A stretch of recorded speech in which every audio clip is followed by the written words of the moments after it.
This video is to show how to override the labor for assemblies within the Trimble AutoBid Mechanical and SheetMetal. When working within Mechanical and opening up the assemblies, choose the assembly you may want to override the labor for. In this case, I'll use a chiller. You'll see all the parts and the pieces associated with that assembly.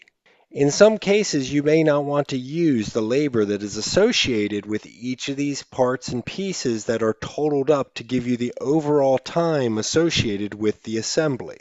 If I go to General Information, you'll notice it says Calculate Labor from Items. If you remove that check mark, you'll notice a Labor tab pops up.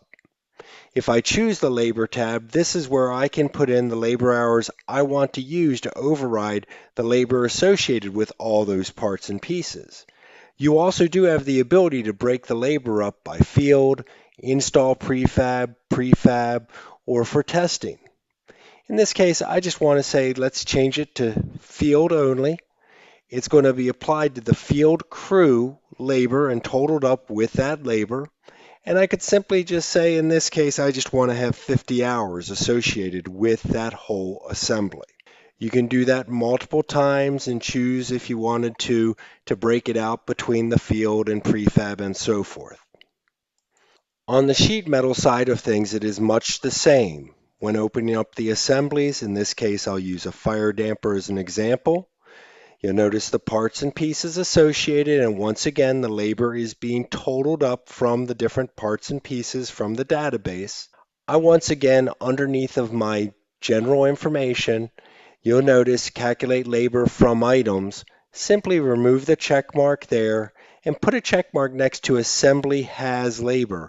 That way, the little Labor tab will pop up.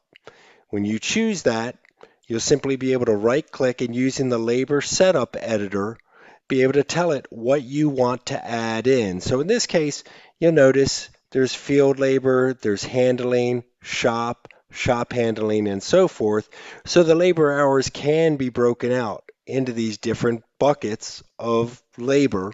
In this case, if you just wanted to do field labor, I could identify that in this case, I want to do hours per piece. When you do that, in this case, I could just say for all the hours associated with the labor for the install of this damper, I just want to have 2 hours or whatever it might be. When you do that, be sure to hit OK. That way it will hold that labor, and from that point forward, when you take this assembly off, the number of hours that you've applied will be associated with that assembly instead of using the parts and pieces and the labor associated with them. This has been a quick video to show how to override assembly labor within the Trimble AutoBid Mechanical and SheetMetal software. Thank you, and if you have additional questions, please feel free to contact us.